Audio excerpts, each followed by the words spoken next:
Le beau-père a offert à boire au garçon de 5 ans. 1 heure plus tard, la police a fait irruption. Au-dessus de la ville, dans l'appartement 33 au 3e étage, Martha Rogers, 33 ans, ajustait sa blouse blanche devant le miroir. Elle tendit l'oreille vers les rires légers qui provenaient du salon. « Evan, tu regardes encore des dessins animés pendant que maman se prépare » appela-t-elle en entrant dans le salon. Le petit garçon aux cheveux bruns ébouriffés était allongé sur le canapé et riait. « Non, maman. Oncle Steven m'a laissé regarder. » Steven Gallagher, un homme de 40 ans dont le sourire chaleureux et le regard désolé semblaient toujours empreints d'une douce gentillesse, leva les yeux de son livre. « C'est de ma faute, dit-il. Juste une petite récompense après avoir terminé ses problèmes d'addition. » Martha sentit un léger sourire lui étirer les lèvres, quelque chose qu'elle n'avait pas fait depuis l'accident qui lui avait enlevé son mari Xavier 2 ans plus tôt. Tout s'était effondré. « Prends ton sac à dos et retrouve-moi à la voiture, mon chou, dit-elle en se tournant vers Steven. Il posa le livre et s'approcha. « Tu travailles de nuit à l'hôpital aujourd'hui » lui rappela-t-elle. « Oui, les urgences commencent à 8 heures. Je vais chercher Evan à la maternelle, ne t'inquiète pas. »« Tu es trop bon pour nous » murmura Martha. Steven posa une main rassurante sur son épaule. « Je veux juste fonder une petite famille » dit-il. Ils s'étaient rencontrés 6 mois plus tôt lors d'un séminaire de santé publique organisé par le conseil municipal. Steven, directeur du service financier, était calme, courtois et attentionné. Les courtes pauses café se transformaient en escapades le week-end, Martha sentait sa foi au bonheur revenir. Steven ne se contentait pas de l'aimer, il lui parlait d'une manière qui lui valait l'adoration d'Evan. « J'aime bien tonton Steven » murmura un jour Evan à Martha à Central Park. Il raconte des histoires géniales sur les vaisseaux spatiaux. Lorsque Steven la demanda en mariage, Martha hésita, jusqu'à ce que sa mère, Rose, lui donne sa bénédiction. « On ne peut pas vivre éternellement dans le chagrin » dit-elle. Ce garçon a besoin d'un modèle masculin, et Steven est un homme bien.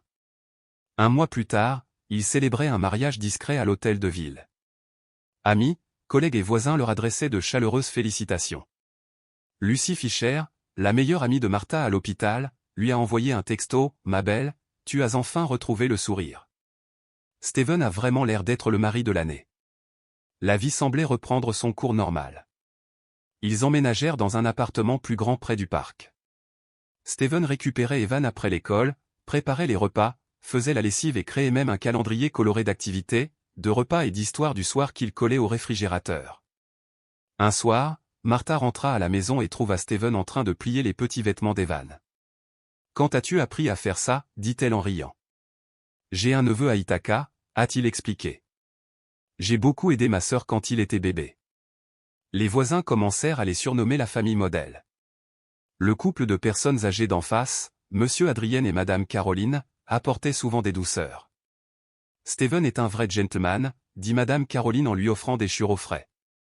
Il a aidé à réparer des antennes de télévision, repeint des balcons et vérifié les ampoules électriques de tous ceux qui en avaient besoin. Sa gentillesse a rapidement gagné la confiance de la communauté. Lors d'un dîner, Steven a dit « J'envisage de rejoindre le conseil municipal d'Albany.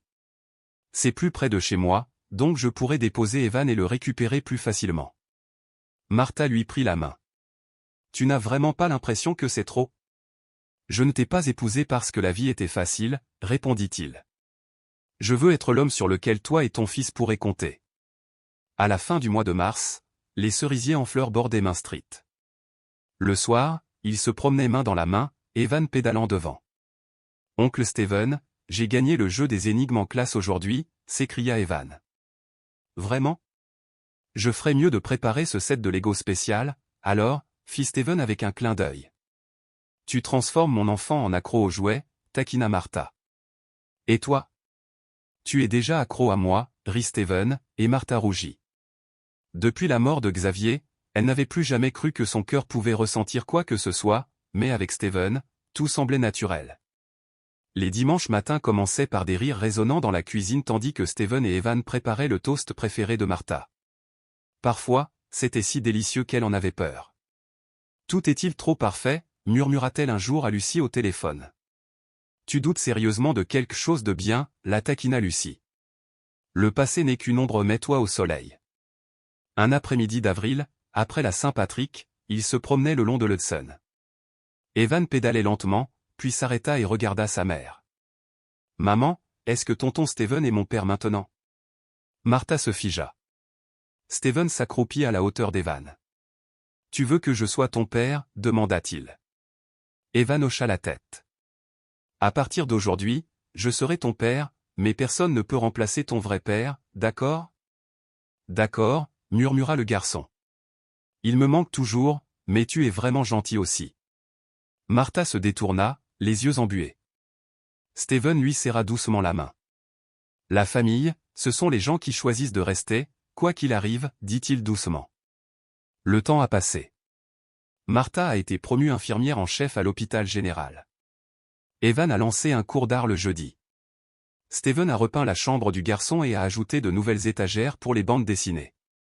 Lors de sa visite, Lucie s'est exclamée, « Cet endroit semble sortir tout droit d'un magazine de décoration d'intérieur. » Martha sourit, bien qu'un léger coup résonna dans son cœur, un doux avertissement que la perfection peut se briser.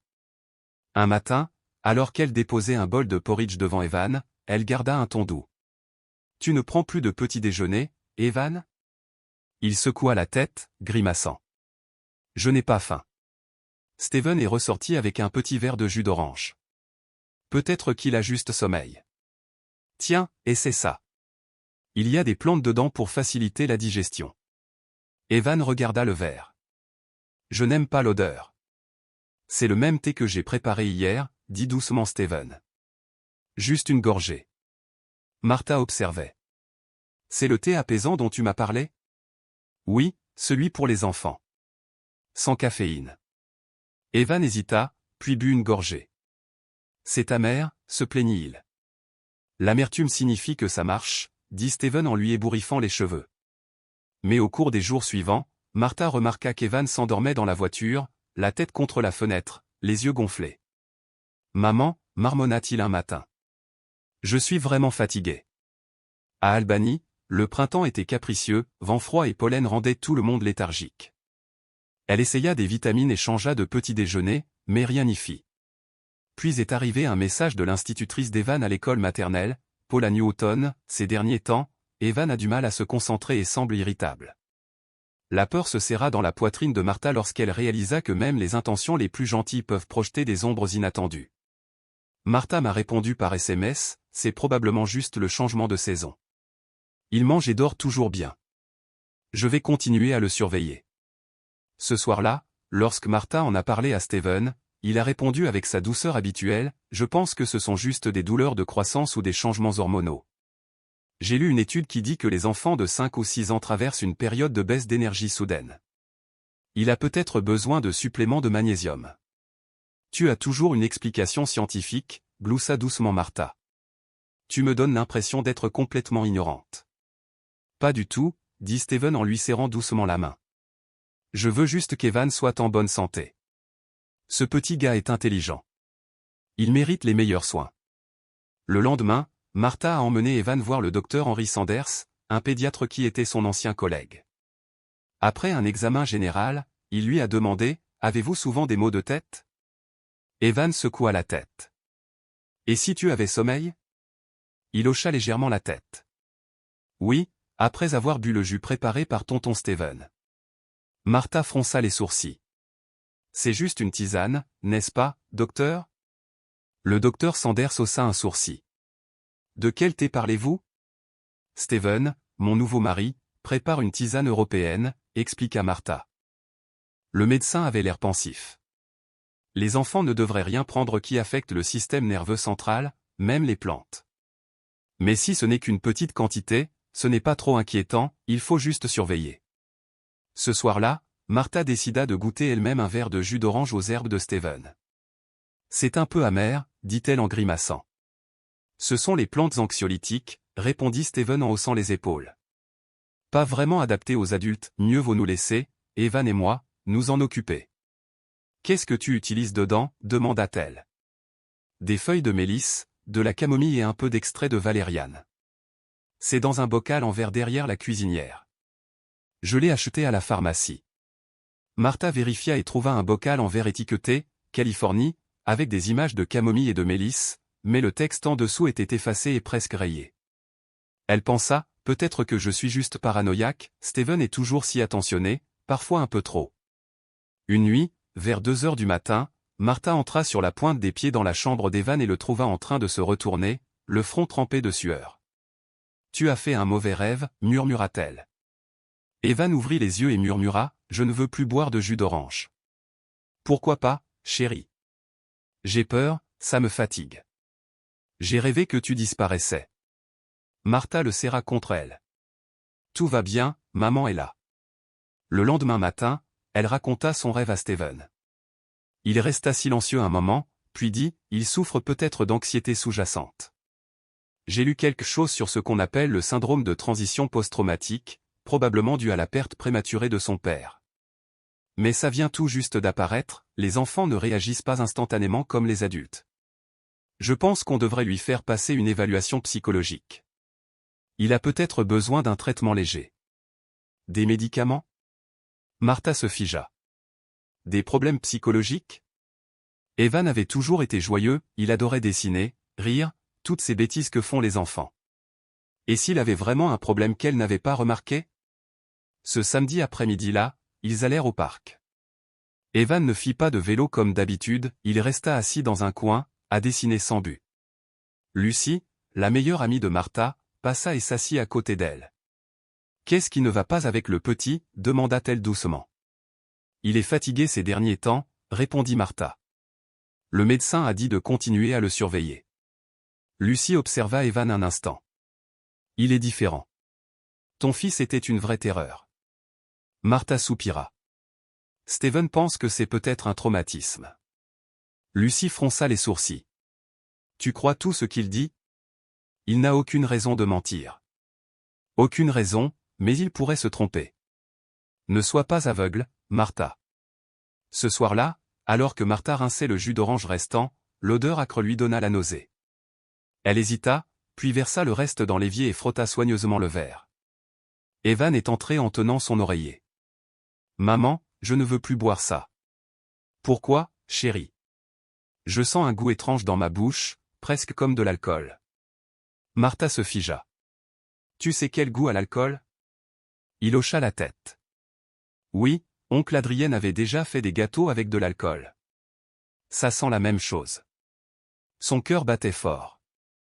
Le lendemain matin, elle confronta Steven, es-tu sûr que la tisane que tu as préparée ne contient rien de nocif ?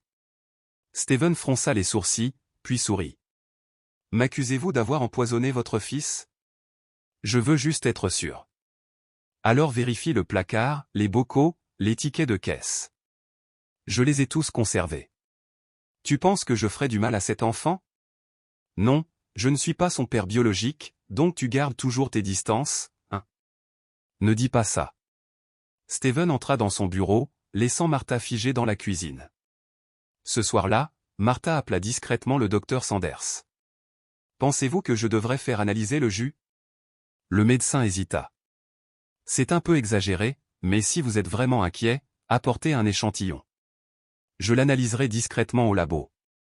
Martha accepta, mais avant qu'elle puisse apporter quoi que ce soit, le lendemain matin, Steven avait vidé toutes les bouteilles de la cuisine.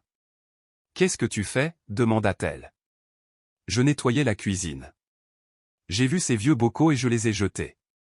Pourquoi ? Sans raison.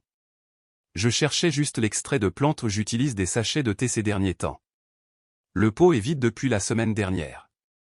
Martha ne dit rien de plus, mais la graine du soupçon avait pris racine.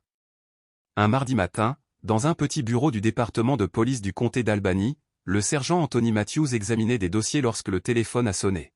« Je voudrais signaler un empoisonnement d'enfant », dit une voix d'homme grave, posée, sans panique. Anthony se redressa et fit signe à son collègue de baisser le volume de la radio. « S'il vous plaît, donnez-moi les détails. » Nom du suspect, Steven Gallagher, beau-père d'un garçon de 5 ans prénommé Evan Rogers. Je sais qu'il a administré à l'enfant un liquide contenant de l'alcool et un sédatif. Avez-vous des preuves ? Des mots seuls devraient suffire à ne pas ignorer cela. Clique, l'appel s'est terminé rapidement, sans identification de l'appelant. Anthony se tourna vers le capitaine Béatrice Campbell, qui venait d'entrer. Encore un tuyau anonyme, mais celui-ci semble différent. Béatrice fronça les sourcils. Steven Gallagher, ce nom me dit quelque chose. Il est directeur financier du conseil municipal. Il a fait l'objet d'une enquête l'année dernière pour suspicion de détournement de fonds de construction, mais a été blanchi. Être innocenté ne signifie pas être innocent, marmonna Anthony. Ce qui est étrange, c'est qu'on l'accuse d'avoir empoisonné son beau-fils non pas de violence physique, mais d'un empoisonnement progressif. Si c'est vrai, c'est une psychologie extrêmement dangereuse, dit Béatrice pensivement. Cet après-midi-là, une réunion à huis clos s'est tenue dans une petite salle de conférence de la station. Étaient présents le capitaine Béatrice, le sergent Anthony, le technicien médico-légal Samuel Garland et la spécialiste en analyse vocale Anna Perry. Nous ne pouvons pas ouvrir une enquête officielle sans preuve concrète, a déclaré Béatrice. Mais s'il y a un sédatif dans la boisson de l'enfant et que cela dure depuis des semaines, les conséquences pourraient être graves, a ajouté Anna. Samuel hocha la tête. Je suggère une surveillance discrète pendant 10 jours, prélever des échantillons de boissons et de produits chimiques avec lesquels l'enfant pourrait entrer en contact. Béatrice conclut, on commence demain, discrètement. La famille ne doit se douter de rien. Premier jour. Des policiers en civil stationnaient à une trentaine de mètres de l'appartement de Martha. Une caméra, dissimulée dans une boîte à pizza, enregistrait l'activité quotidienne. Jour 2. Ils ont vu Steven aller chercher Evan à la maternelle Opron, poli et gentil et dire au revoir à l'institutrice. Son comportement semblait tout à fait normal. Jour 3. Le technicien Samuel s'est glissé dans la zone de recyclage du bâtiment, ganté, et a inspecté chaque conteneur. Il a découvert une petite bouteille en plastique sans étiquette contenant quelques gouttes d'un liquide jaune pâle, sans odeur particulière.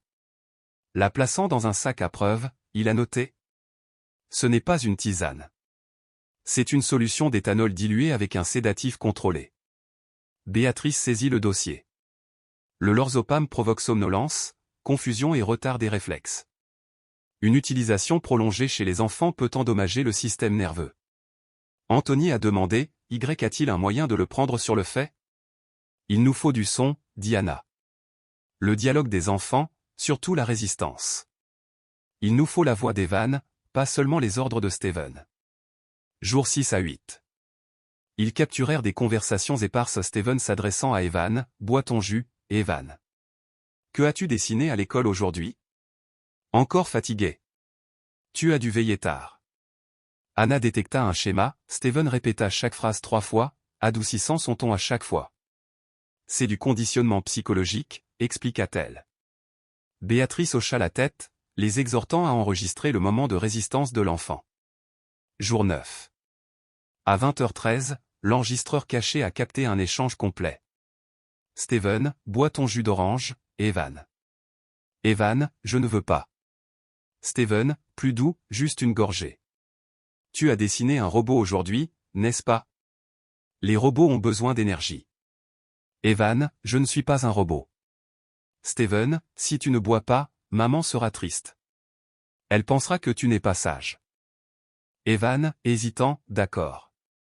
Anna a signalé la vidéo, Evan a clairement résisté, mais a été manipulé émotionnellement en invoquant les sentiments de Martha.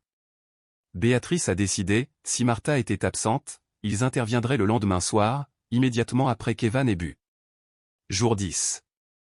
Martha, de garde de nuit de 20h à 8h, laissa Steven à la maison avec Evan. À 20h40, l'enregistreur capta les encouragements habituels, pas de dispute bruyante, pas de force physique, juste la complaisance silencieuse d'un petit garçon fatigué. À 21h50, Anthony et Béatrice attendaient dans leur voiture, les écouteurs branchés sur le flux. Les lumières du 3e étage brillaient. Béatrice murmura, ça suffit. À 22h17, ils sonnèrent à la porte. Steven répondit, surpris. Il y a un problème ? Nous sommes la police. Pouvons-nous entrer ? À l'intérieur, Evan était assis sur le canapé, la tête inclinée, les yeux vitreux. Anthony a demandé, qu'est-ce que l'enfant vient de boire ? Juste du jus d'orange, répondit Steven. Béatrice se rendit dans la cuisine et vida la poubelle. Là se trouvait la petite bouteille sans étiquette. Enfilant des gants, elle l'a mis dans un sac. Vous faites l'objet d'une enquête pour suspicion d'empoisonnement sur mineur, dit Anthony d'une voix froide. Venez avec nous. Steven n'offrit aucune résistance, juste un léger sourire troublant. Martha rentra tôt chez elle, bouleversée par un accident de la route au travail. Elle se figea à la vue d'Evan agonisant sur le canapé, Steven menotté. La capitaine Campbell se présenta. « Nous enquêtons sur votre mari pour l'empoisonnement prolongé de votre fils. » Martha, les yeux écarquillés, murmura « Non. Ce n'est pas possible. » Steven la regarda calmement. « Je l'ai fait pour toi, dit-il doucement. Je voulais juste que tu te sentes en paix. » Se précipitant vers Evan, Martha le serra fort. Le garçon murmura « Maman, j'ai tellement sommeil. » Béatrice fit un signe de tête à l'infirmière Catherine Morgan, qui arriva dans le couloir. « Nous allons l'emmener à l'hôpital pour des examens, analyses sanguines, examens gastriques et neurologiques. Vous pouvez venir avec lui. » Dans l'ambulance, Evan était allongé contre la poitrine de Martha, son cœur battant lentement. « Je ne veux plus boire ce jus, murmura-t-il. « Personne ne te fera jamais recommencer, mon amour, répondit Martha, des larmes tombant dans ses cheveux. Au poste, Steven fut conduit dans la salle d'interrogatoire. Face à lui étaient assis Anna Perry, la psychologue, et l'avocat de permanence Lewis Rogers. « Vous avez le droit de garder le silence ou de commencer à parler, a déclaré Anna. Steven soutint le regard de la caméra. « Je n'ai empoisonné personne. J'ai juste aidé le garçon à se reposer, il était trop énervé et Martha était épuisée. » Les yeux d'Anna restèrent fixés sur lui. « Tu as donné du lorzopam à un enfant. » Il haussa les épaules. « Une très petite dose, pas assez pour le tuer, juste assez pour le calmer. » Anna insista, « Pourquoi as-tu fait ça? Tu détestais l'enfant? » Je ne le détestais pas, répondit calmement Steven. J'avais besoin qu'il se taise. Quand il était moins réceptif, Martha écoutait. Je pouvais la protéger de ses propres émotions impulsives. C'est de la manipulation émotionnelle, dit froidement Anna. Il s'est moqué. L'adaptation, c'est comme gérer ses finances. La stabilité est la clé. Martha est bouleversée quand Evan résiste. Elle a perdu son mari, son psychisme ne s'en est jamais complètement remis. Je l'ai aidé à garder son calme. Pendant ce temps, à l'hôpital, le docteur Sanders remettait le rapport d'analyse de Martha Evans, des taux faibles mais significatifs de lorzopam. Cela dure probablement depuis 8 semaines, dit-il doucement. Le monde de Martha se figea. Comment ai-je pu ne pas m'en rendre compte, murmura-t-elle, les larmes aux yeux. Ce n'est pas ta faute, lui assura le docteur Sanders. Les gens comme Steven savent bien cacher les choses. Ce n'est pas un homme normal. Sous observation, Evan a demandé, « Maman, est-ce que je vais encore rêver ?» Oui, dit Martha en lui caressant les cheveux. Je suis là maintenant. Je ne vais nulle part. Cette nuit-là, elle a parcouru d'anciens messages de Steven. Tu n'as pas à tout garder pour toi. Je serai ton soutien. Ne laisse pas le passé t'affaiblir, laisse-moi porter ce fardeau à ta place.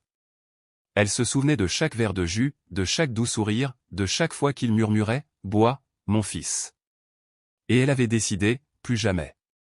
Tout cela n'était qu'un mensonge. Le lendemain matin, Martha fut convoquée au poste pour faire une déposition. Béatrice l'accueillit à la porte. « Nous ne vous retiendrons pas longtemps, mais votre témoignage est essentiel à l'enquête. » Martha hocha la tête, les yeux sombres et enfoncés par une nuit blanche. Elle était assise dans la salle d'interrogatoire, en face d'Anna. « Depuis combien de temps connais-tu Steven ?» demanda Anna. « 6 mois avant notre mariage. 8 mois au total. A-t-il déjà montré un comportement contrôlant? Non, pas vraiment. Il était gentil, attentionné, parfois, il en savait trop sur les médicaments et la psychologie. Avez-vous déjà soupçonné quelque chose? Oui, mais je pensais que c'était une hallucination. Je le croyais, parce qu'il aimait Evan ou du moins, il faisait très bien semblant. Avez-vous remarqué quelque chose d'étrange chez Evan? Il s'endormait en classe, refusait de manger et se réveillait parfois en sursaut la nuit. Mais je pensais que c'était un traumatisme lié à la mort de mon défunt mari.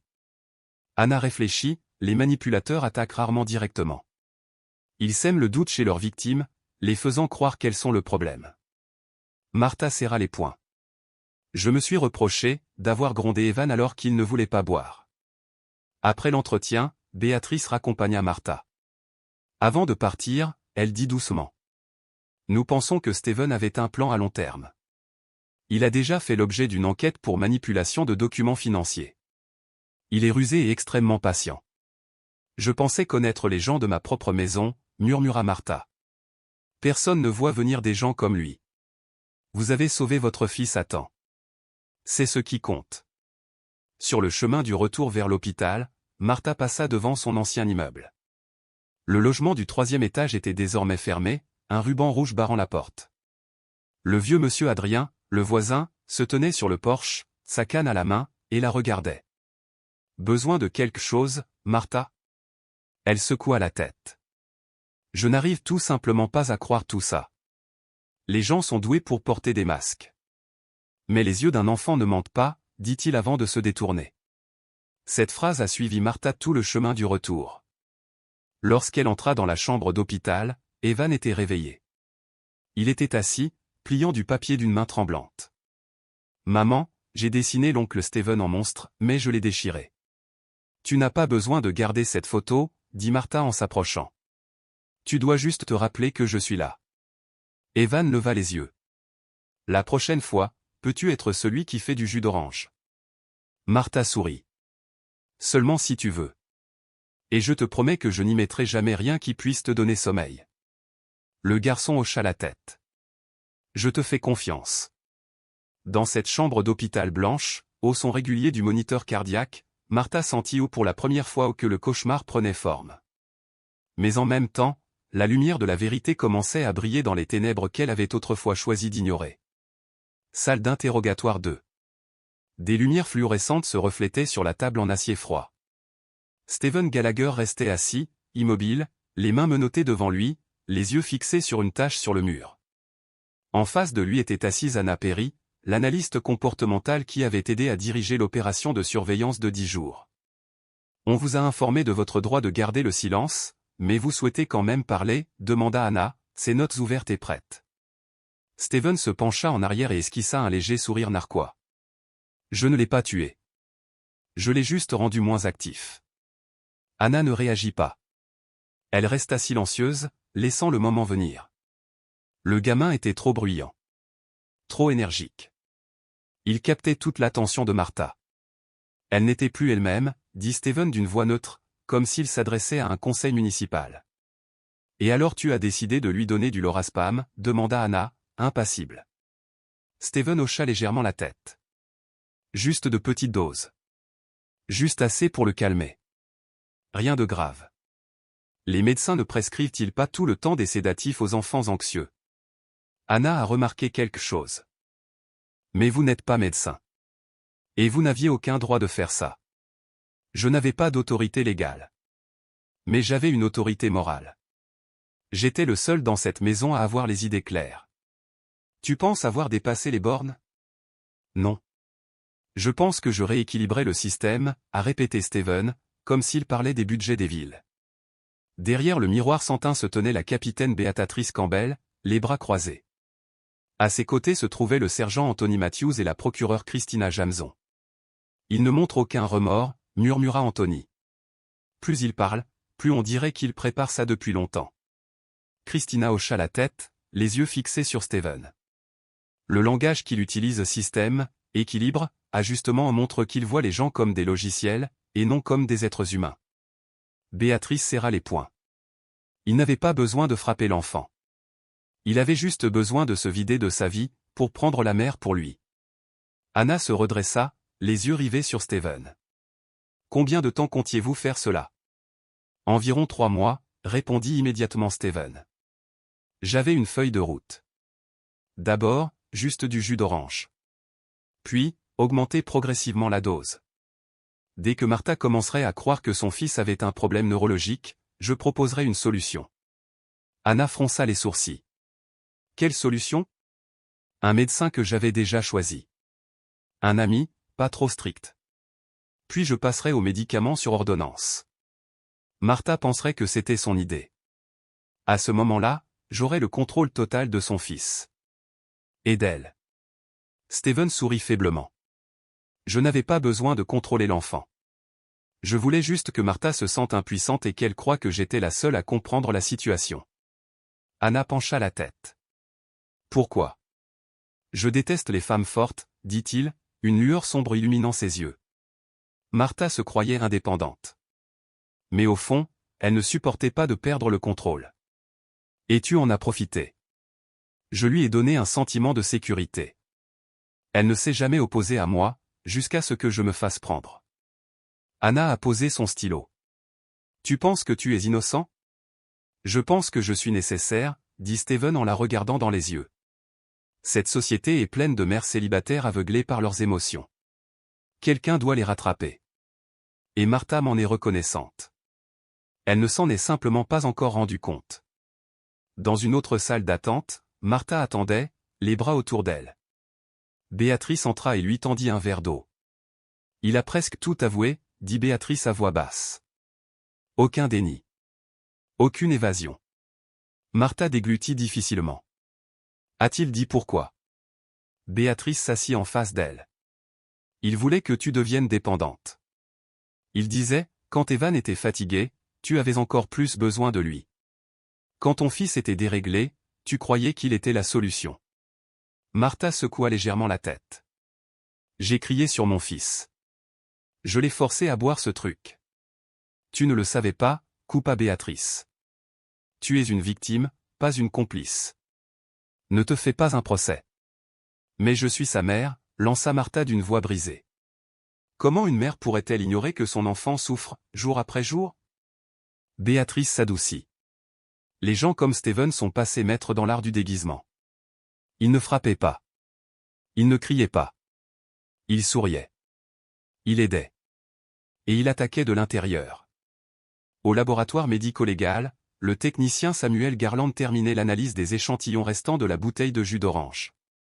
Il rédigea le rapport et en envoya une copie imprimée au parquet. Les résultats étaient clairs. La quantité de lorazépam était suffisante pour affecter le système nerveux d'un mineur après 3 à 4 semaines d'utilisation continue, même si chaque dose quotidienne était inférieure au niveau mortel. Christina Jamson a lu le rapport, puis s'est tournée vers Béatrice.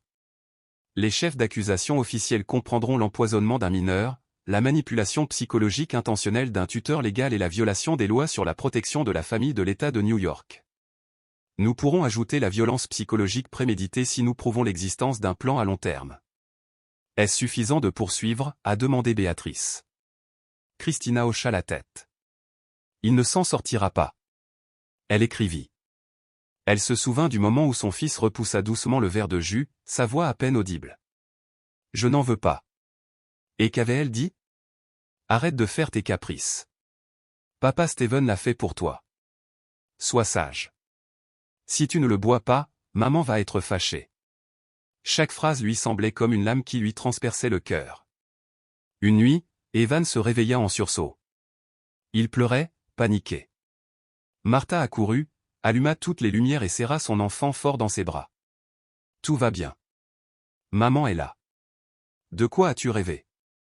Le garçon ne dit rien. Il la serrait fort dans ses bras. Son petit corps tremblait par vagues. Le lendemain matin, Isabelle entra dans la pièce et vit Martha assise sur une chaise, les yeux enfoncés par l'épuisement. Tu ne peux pas laisser le garçon dormir tout seul? J'ai peur, murmura Martha. J'ai peur que si je détourne le regard, quelqu'un fasse à nouveau quelque chose. Isabelle s'assit à côté d'elle. Martha, tu dois accepter que Steven soit parti. Mais si tu continues à vivre comme s'il était toujours là, alors il continuera à te contrôler. Martha fondit en larmes. Je ne sais plus comment être une bonne mère. Personne n'est une mère parfaite. Mais tu es là. Et tu aimes tellement ton fils que ça lui fait mal. Ça veut dire que tu es toujours une mère. Le lendemain, Martha emmena Evan faire une promenade à travers la colline de pins derrière la maison. Je veux m'asseoir un peu, dit Evan en désignant le vieux banc en bois dans la forêt. Elle hocha la tête. Ils s'assirent ensemble, main dans la main. Maman, pourquoi tonton Steven m'a donné ça? Demanda Evan d'une petite voix. Martha se figea. Était-ce parce que j'étais mauvais? Non. Tu n'étais pas mauvais. Martha lui serra la main. Ce n'était pas ta faute. Les adultes avaient tort. Je ne t'ai pas assez protégé. Le garçon la regarda un instant, puis murmura. Tu me demanderas toujours avant de faire quelque chose maintenant, n'est-ce pas? Oui. À partir de maintenant, je ne te forcerai plus jamais. Evan hocha la tête en souriant. Elle sentit son nez lui piquer d'émotion. Cette nuit-là, Isabelle apporta à Martha une tasse de thé à la camomille. Pas de drogue dedans, je te le promets, taquina-t-elle doucement. Martha rigola. Je ne pensais pas pouvoir rire à nouveau. Tu as vécu la mort de Xavier. Et maintenant, ça. Tu n'es pas faible. Tu es juste sincère avec ta douleur. Mais j'ai peur. J'ai peur de ne pas être assez stable pour aider Evan à guérir. Pas besoin d'être parfait. Il suffit d'être présent. Ça suffit. Au bureau du salon, Martha alluma son ordinateur portable. Elle ouvrit un nouveau document et l'intitula Mémoire d'une mère aveugle. Elle a tapé la première ligne.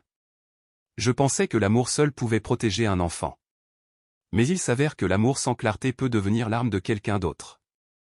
Une semaine plus tard, Martha a emmené Evan voir un psychologue pour enfants à Concord, Andrew Vaughn, un homme d'âge moyen aux yeux brillants et à la voix chaleureuse.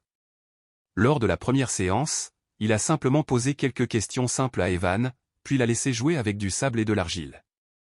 Nous n'utilisons pas de médicaments à moins que ce soit absolument nécessaire, a-t-il déclaré à Martha par la suite. Les enfants ont besoin de sentir qu'ils ont le contrôle sur leur environnement, et non de se sentir contrôlés. Elle hocha la tête. C'est exactement ce que je crains. Que mon fils perde la capacité de dire non. Nous l'aiderons à réapprendre cela.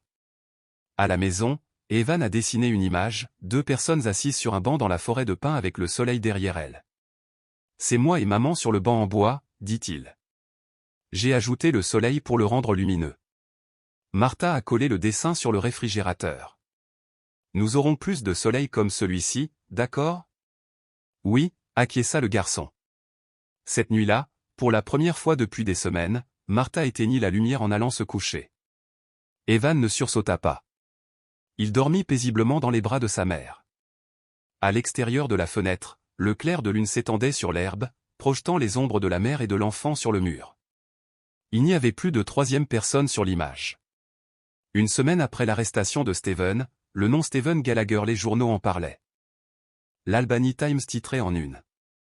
Le beau-père a secrètement drogué son beau-fils avec des sédatifs pendant 2 mois. Motif, manipuler les émotions de la mère. Les chaînes de télévision diffusaient en continu des mises à jour. Bonjour l'Amérique, a déclaré l'hôte. La police confirme que le suspect Steven Gallagher a utilisé du lorazépam dilué dans du jus d'orange pour affaiblir Evan, 5 ans. Le motif, contrôler émotionnellement sa mère. Dans les commentaires des réseaux sociaux, des milliers de personnes ont exprimé leur indignation. Un monstre en chemise blanche. Pas de coup. Pas de lame. Mais plus dégoûtant que tout.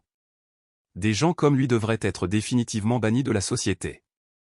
Dans un segment spécial de ABC News, la journaliste Hélène Martin a dirigé un reportage de près d'1 heure intitulé « Manipulation émotionnelle dans les familles modernes, quand l'agresseur sourit ». Des images de l'appartement de Martha, floues à travers l'objectif d'une caméra, sont apparues au début. Martha regardait l'écran en silence. Elle ne le voulait pas, mais elle ne pouvait pas détourner le regard. Hélène a dit. Parfois, la violence ne se manifeste pas sous la forme d'un coup de poing. Elle se manifeste sous la forme d'une voix douce ou d'un verre de jus d'orange le matin. La police a officiellement annoncé les résultats de l'enquête le 15e jour après l'arrestation. La capitaine Béatrice Campbell a pris la parole lors de la conférence de presse. Steven Gallagher avait un plan bien précis. Il a utilisé des médicaments non prescrits pour réduire l'énergie d'Evan Rogers. Son objectif, faire croire à la mère, Martha Rogers, que son fils souffrait de troubles psychologiques et l'inciter à accepter plus facilement le contrôle du suspect. Un journaliste a levé la main. Est-ce la première fois que la police traite un cas d'abus par le biais du contrôle pharmaceutique au sein d'une famille? Béatrice hocha la tête. Nous avons vu de nombreuses formes d'abus, mais ce cas est unique, pas de violence physique directe, juste une manipulation psychologique par des produits chimiques, avec un plan sophistiqué et à long terme. Pendant ce temps, dans la salle de thérapie de Concord, Evan commençait à rire davantage.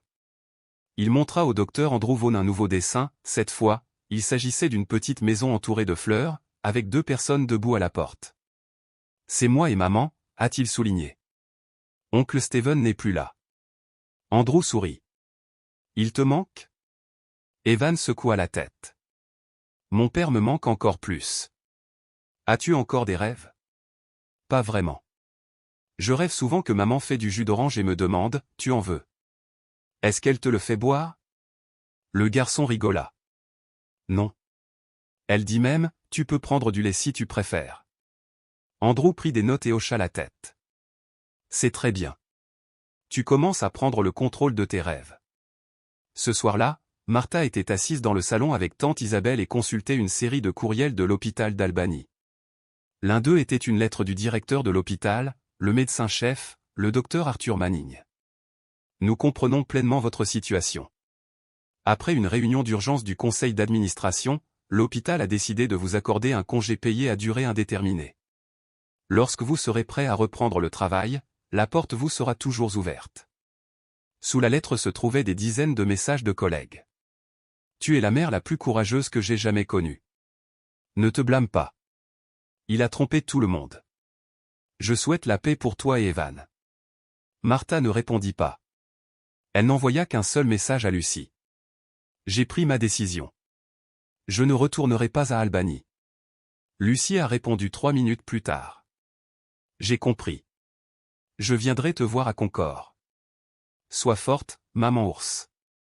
Quelques jours plus tard, Martha se rendit à l'école maternelle de Concord pour déposer les documents d'inscription d'Evan. La maîtresse de classe était mademoiselle Rachel Morris, une trentaine d'années, aux cheveux roux attachés et au regard vif et joyeux. Il allait à l'école à Albany, demanda Rachel en remplissant le formulaire. Martha hocha la tête. Oui, mais nous venons d'emménager avec la famille. Rachel jeta un coup d'œil à Evan, qui jouait avec des blocs de bois à côté du bureau. Il a l'air rapide et vif.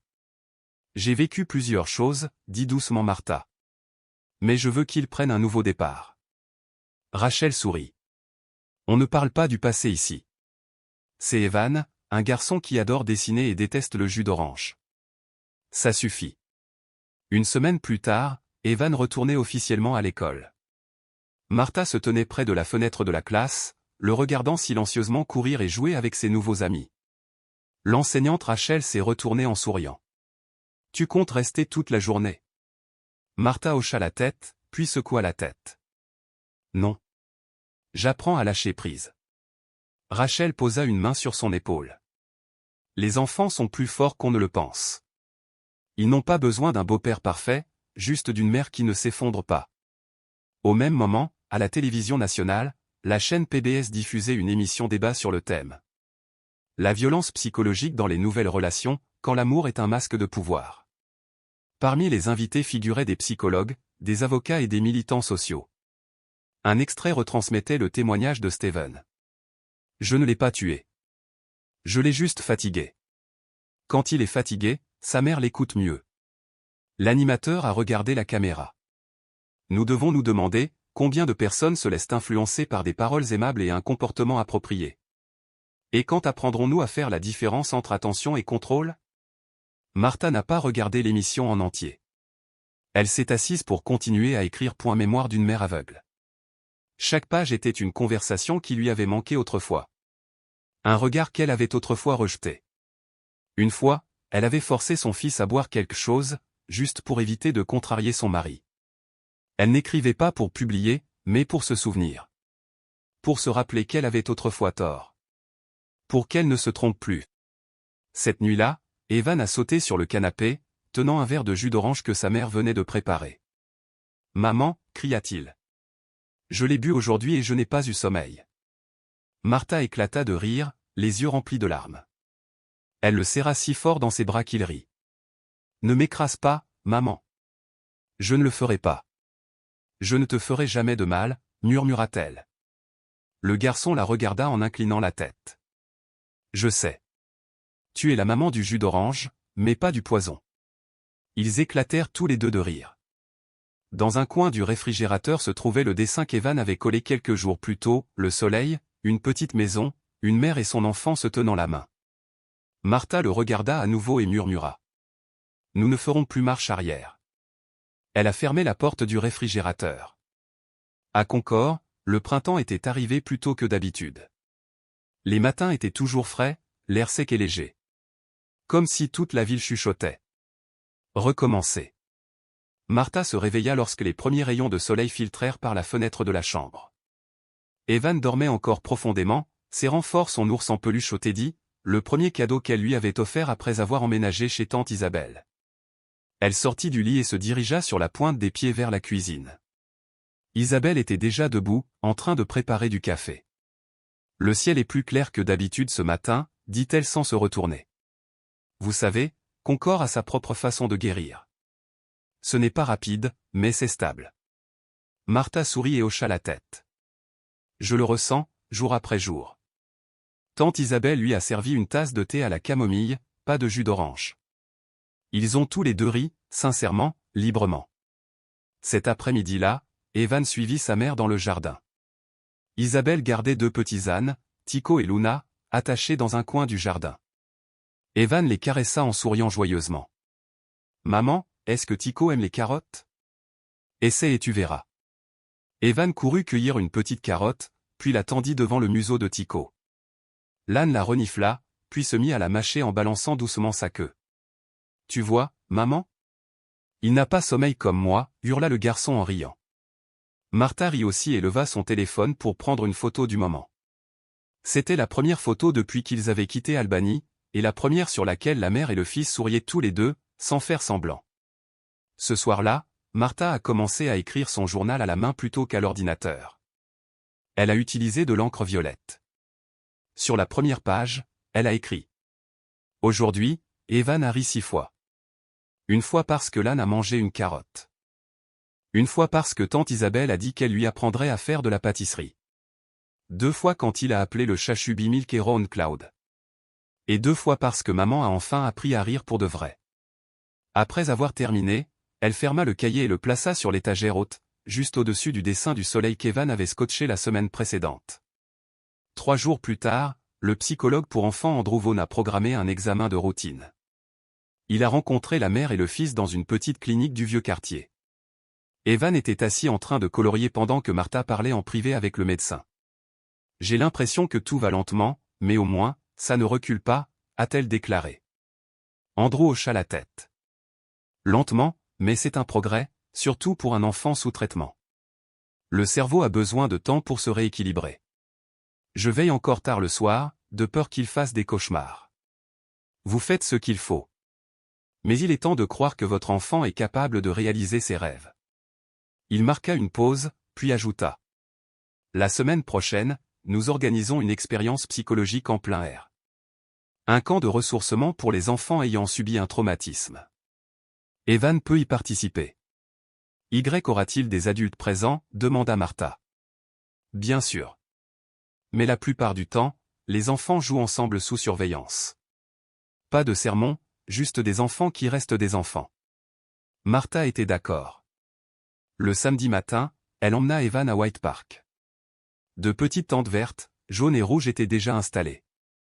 Au début, Evan lui tenait fermement la main. « Veux-tu venir avec moi, maman ? Je serai là. Mais tu pourras jouer seul, comme en cours d'art plastique. Y aura-t-il des boissons ? Juste de l'eau. Et tu peux choisir de la boire ou non. » Le garçon hocha la tête et lâcha sa main. Quelques minutes plus tard, il courait déjà avec 3 autres enfants, Léo, Mia et Liam, se poursuivant dans les buissons. Martha était assise à distance et observait. Son cœur se serra, non pas de peur, mais d'un soulagement si profond qu'il lui donna envie de pleurer. Cet après-midi-là, Evan est rentré à la maison couvert de boue et de rire.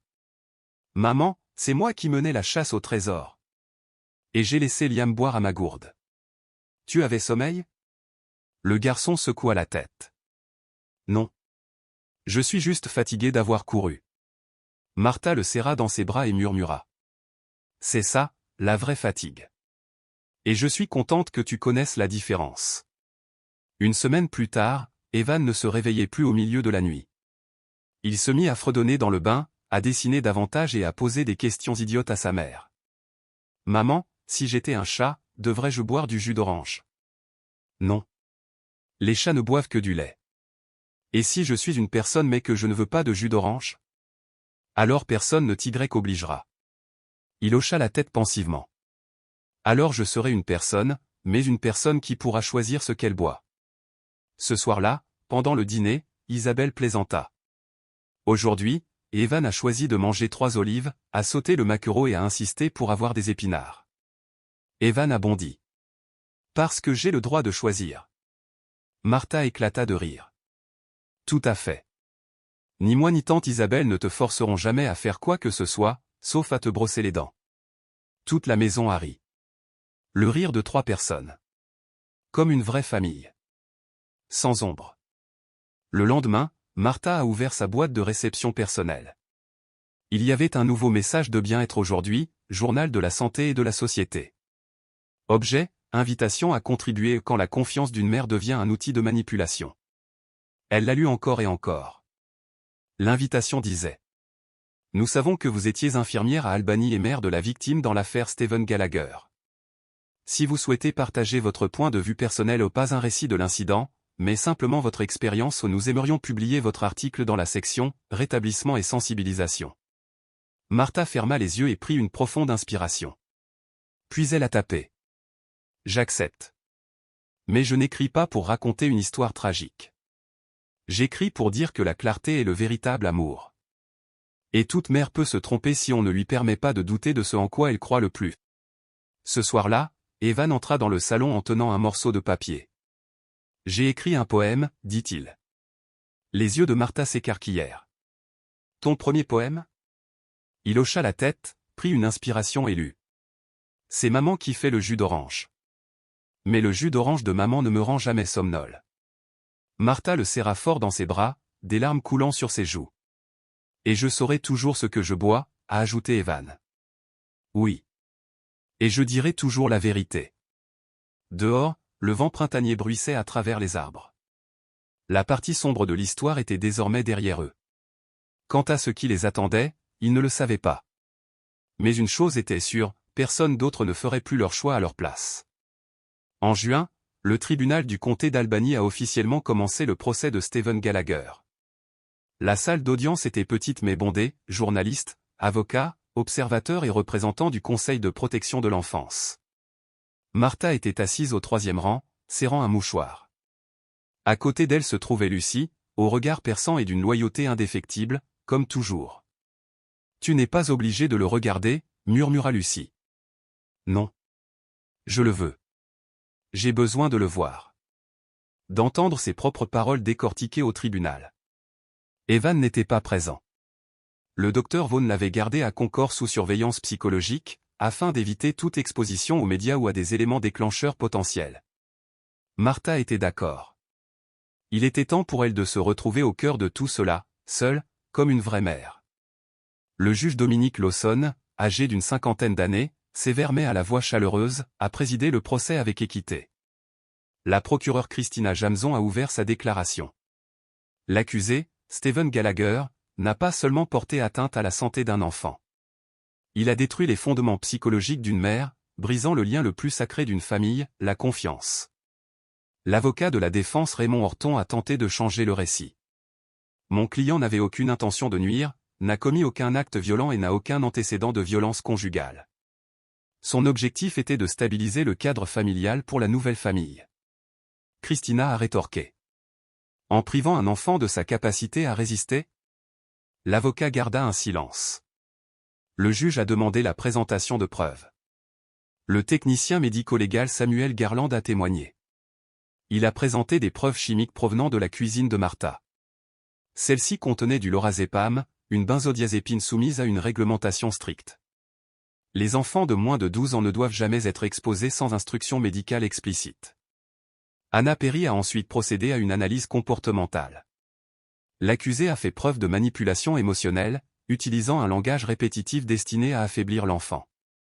La phrase « bois-le pour que maman soit contente » instille un sentiment de culpabilité dans l'inconscient de l'enfant. Le juge a pris des notes et a hoché la tête. Lorsque Martha a été appelée à témoigner, la salle est devenue silencieuse.